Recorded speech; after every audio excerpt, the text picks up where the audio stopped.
আবরার আহমেদের back of লেন্থের বলে boundary আদায় করে নিলেন লিটন দাস।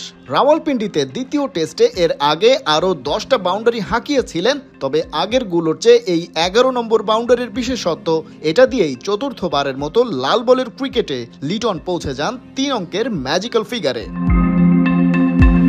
পাকিস্তানের বিপক্ষে এটা লিটনের 2 নম্বর টেস্ট সেঞ্চুরি। এর আগে 2021-এ চট্টগ্রামে এই প্রতিপক্ষের সাথেই লাল বলে নিজের প্রথম শতক তুলে নেন লিটন। পরের বছর ক্রাইস্টচার্চে স্বাগতিক নিউজিল্যান্ডের বিপক্ষে আর একই বছর মিরপুরে শ্রীলঙ্কার সাথে টেস্ট সেঞ্চুরি পান টাইগার ক্রিকেটের এই one of the finest batter.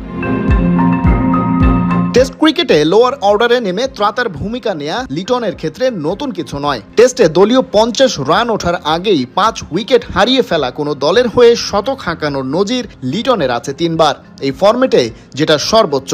এর আগে চট্টগ্রামে পাকিস্তানের বিপক্ষে 49 রানে 4 উইকেট হারিয়ে ফেলা বাংলাদেশের হয়ে 114 রান করেন লিটন। মিরপুরে অবস্থা হয়েছিল আরও খারাপ। 24 রানেই 5 উইকেট হারিয়ে ফেলা টাইগারদের হয়ে সেই ম্যাচে লিটন করেছিলেন 141, যাকে বলে পিওর ইম্প্যাক্ট ক্রিকেট। আর এবারে রাওয়ালপিন্ডিতে 26 রানে 6 উইকেট হারিয়ে বসে টাইগাররা।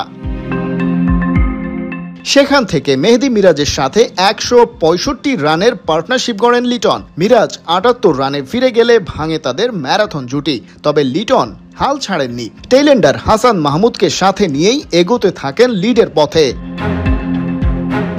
তবে সেই কাজের কাজ করার আগেই আগা সালমানের বলে ক্যাচ তুলে 138 রানে ফিরে যান লিটন। 228 বল খেলে ইনিংসটা সাজান 13টা বাউন্ডারি আর 1 হালি ওভার বাউন্ডারিতে।